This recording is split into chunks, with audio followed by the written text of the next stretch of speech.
आप सभी विद्यार्थियों का स्वागत है Subhash study centre YouTube channel पर। और यदि आप कक्षा 9 के छात्र हैं, कक्षा 11 अथवा कक्षा 12 के छात्र हैं तो यह वीडियो आप सभी के लिए महत्वपूर्ण है, क्योंकि इस वीडियो के द्वारा हम आपसे साझा करेंगे दोहा छंद की परिभाषा अथवा दोहा छंद का लक्षण क्या है और दोहा छंद का महत्वपूर्ण उदाहरण क्या है, और साथ ही हम आपको उदाहरण के माध्यम से बताएंगे कि आप मात्राओं की गिनती कैसे करें और दोहा छंद की परिभाषा याद करने का सबसे सरल तरीका क्या है। तो यदि आपने चैनल को सब्सक्राइब नहीं किया है तो चैनल को सब्सक्राइब कर लें और बेल आइकन को ज़रूर दबाएं ताकि आने वाली वीडियो का नोटिफिकेशन आप तक आसानी से पहुंच सके। तो चलिए, दोहा छंद की परिभाषा अथवा लक्षण क्या है। दोहा अर्धसम मात्रिक छंद है। दोहा कैसा छंद है? अर्धसम मात्रिक छंद है। इसमें 4 चरण होते हैं। दोहे में कुल कितने चरण होते हैं?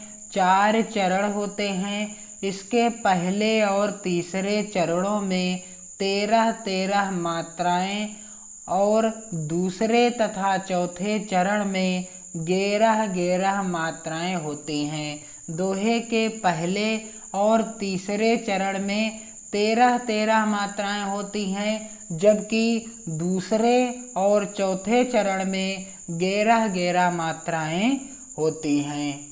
और यदि आप सोरठा की परिभाषा याद करना चाहते हैं तो दोहे की परिभाषा को उल्टा कर दीजिए। आपको सोरठा की परिभाषा अथवा लक्षण आसानी से याद हो जाएगा। और कैसे कि दोहे में पहले चरण और तीसरे चरण में 13-13 मात्राएं होती हैं और दूसरे चरण और चौथे चरण में 11-11 मात्राएं होती हैं। तो सोरठे में क्या होता है? सोरठे में पहले चरण तथा तीसरे चरण में, पहले चरण और तीसरे चरण में कितनी कितनी मात्राएं हो जाएंगी? 11-11 मात्राएं हो जाएंगी। और दूसरे चरण तथा चौथे चरण में कितनी कितनी मात्राएं हो जाएंगी? 13-13 मात्राएं हो जाएंगी। तो ये है कुछ याद करने का तरीका। आप यदि दोहे की परिभाषा अथवा लक्षण याद कर लेते हैं तो आपको सोरठे की परिभाषा अथवा लक्षण याद नहीं करना पड़ेगा, क्योंकि शानदार ट्रिक है कह लीजिए या फिर तरीका कह लीजिए कि आप जब दोहे की परिभाषा या लक्षण याद करेंगे तो यहाँ पर तीसरा चरण जो है और पहला चरण है जिसमें 13-13 मात्राएं हैं। 13-13 मात्राएं सोरठे के किस चरण में होती हैं? दूसरे चरण और चौथे चरण में। दूसरे चरण और चौथे चरण में कितनी कितनी मात्राएं होती हैं?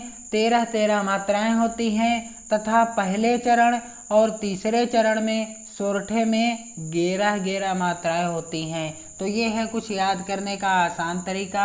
यदि आपको दोहा की परिभाषा अथवा लक्षण याद है तो आप सोरठा की परिभाषा अथवा लक्षण आसानी से लिख सकते हैं। बस आप मात्राओं का जो स्थान है या मात्राओं की जो संख्या है यह बदल दीजिए, सोरठे की परिभाषा हो जाएगी। तो दोहे का उदाहरण क्या है? दोहे छंद का, तो दोहा छंद का सिंपल सा उदाहरण क्या है? साधारण उदाहरण है, मेरी भव बाधा हरो राधा नागर सोए जा तन की झाई परे श्याम हरित दुत हुए।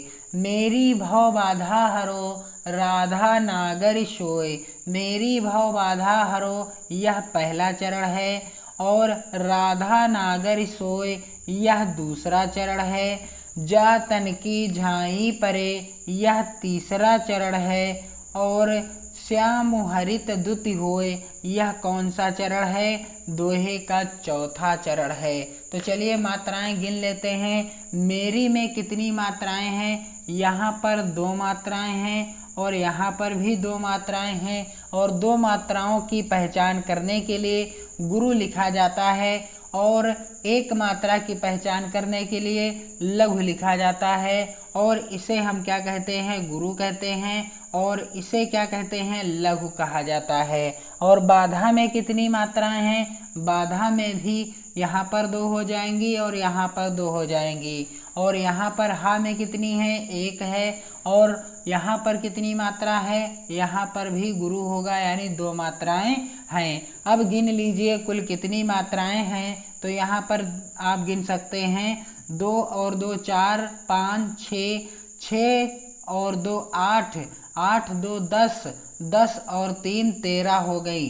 तो दोहे के पहले चरण में कुल कितनी मात्राएं हो गई, 13 मात्राएं हो गई। अगला जो चरण है रोधा नागर सोए, तो परिभाषा में क्या लिखा हुआ है कि इसमें 4 चरण होते हैं। इसके पहले और तीसरे चरण में 13-13 मात्राएं होती हैं। तो आपने यहाँ पर देखा पहले चरण में कितनी मात्राएं निकल कर आई हैं, 13 मात्राएं निकल कर आई हैं। अब तीसरे चरण में आप गिन लीजिए कि 13 मात्राएं हैं अथवा नहीं हैं। तो तीसरा चरण है जा तन की झाई परे, जा तन की झाई परे। तो यहाँ पर 2 मात्रा यानी गुरु लिखा जाएगा और यहाँ पर तन में 1-1 मात्रा है और यहाँ पर की में 2 मात्राएं हैं और यहाँ पर भी 2 मात्राएं हैं और यहाँ पर भी 2 मात्राएं हैं और यहाँ पर 1 मात्रा है तथा यहाँ पर 2 मात्राएं हैं क्योंकि डबल मात्रा लगी हुई है। तो आप गिन सकते हैं कितनी मात्राएं हो गई, 2 और 1 3, 4, 4 2 6 और 6 और 2 कितना हुआ 8, 8 2 10 और 3 13 मात्राएं हो गई। तो आप आसानी से कह सकते हैं कि दोहे के पहले और तीसरे चरण में 13-13 मात्राएं होती हैं। यहाँ पर पहले चरण में 13 मात्राएं निकल कर आ गई और दूसरे के बाद जो तीसरा चरण है इसमें भी 13 मात्राएं निकल कर आ गई। आगे परिभाषा में क्या लिखा हुआ है कि दूसरे तथा चौथे चरण में 11-11 मात्राएं होती हैं। दूसरे तथा चौथे चरण में कितनी कितनी मात्राएं होती हैं, 11-11 मात्राएं होती हैं। तो दूसरा चरण क्या है, राधा नागर सोए। दूसरा चरण है राधा नागर सोए और इस चरण में कितनी मात्रा होंगी, 11 मात्रा होगी। और चौथे चरण में भी क्या होगा, चौथे चरण में भी 11 मात्राएं होंगी। तो चलिए दूसरे चरण में पहले देख लेते हैं कि कुल कितनी मात्राएं यहाँ पर हैं। तो राधा में यहाँ पर 2 मात्रा हैं और यहाँ पर भी 2 मात्रा है और नागर यहाँ पर भी 2 मात्रा है। यहाँ पर 1 मात्रा है और यहाँ पर 1 मात्रा है और यहाँ पर 2 मात्राएं हैं यानी गुरु लिखा जाएगा और यहाँ पर 1 मात्रा है यानी लघु लिखा जाएगा। अब कुल कितनी मात्राएं हैं, 2 और 2 4, 4 2 6, 6 2 8 और 3 कितनी हो गई, 11 मात्राएं हो गई। तो परिभाषा में स्पष्ट लिखा हुआ है कि दूसरे तथा चौथे चरण में 11-11 मात्राएं होती हैं। तो दूसरे चरण में कितनी मात्राएं निकल कर आ गई, 11 मात्राएं निकल कर आ गई। अब चौथे चरण में गिन लीजिए कितनी मात्राएं हैं और चौथा चरण है श्याम हरित दुत हुई।